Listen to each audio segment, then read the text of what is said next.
Hello, traders. FX Pip Collector here. Today is Thursday, September 26th, and this is my recap of the top field videos of the day. And the Euro US dollar came in number one today, so we're going to do a quick recap on the 1 hour time frame.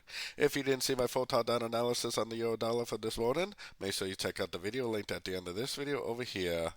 So a little bit of a slow day, I would say, on the dollar, but I mean, technically the trend is up on all higher time frames, and if you were trading with the trend, you probably definitely didn't have too bad of a day. The only problem for me is technically the entry was right here for me at that big engulfing move to the upside, which that happened at about 2 a.m. in the morning my time, so I was sleeping for the actual entry. I think on a little bit of a sort of time frame like the 15-minute, you probably could have got in one of these pullbacks to go long, but I normally don't really trade the sort of time frame, so technically the entry for me was in the Asian session. Now the trend is definitely still up.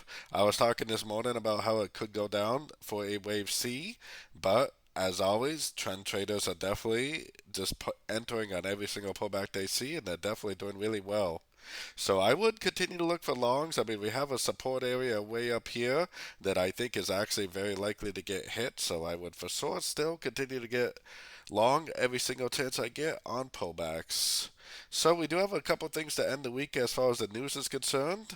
This evening we have CPI. We have inflation data coming out for Japan, which unfortunately this is another news event that I definitely will be sleeping for.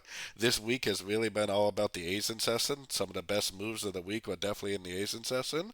And then tomorrow we got GDP for the CAD and we got PCE price index for the US dollar. So definitely a couple of things to look out for at the end of the week. So anyways, don't forget to join my free Discord channel, link down here in the corner. And as always, thank you and happy trading.